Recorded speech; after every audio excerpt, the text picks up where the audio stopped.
दरवर्षी 5-50 हजार रुपये मातीत टाकून दाखवा. पाऊस येईल का, बियाणं चांगलं मिळेल का, पीक चांगलं येईल का, भाव चांगला राहील का, काही काही माहित नसतं.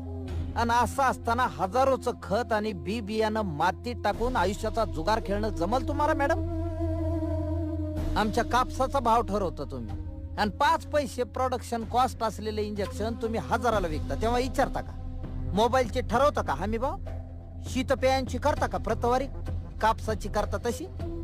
फार छोटे प्रश्न आहेत मॅडम आमचे. आम्हाला चांगलं बियाणं द्या, मुबलक पाणी द्या, आमच्या पोराच्या चांगल्या शिक्षणाची आरोग्याची सोय करा आणि आमचं बी जगणं मान्य करा.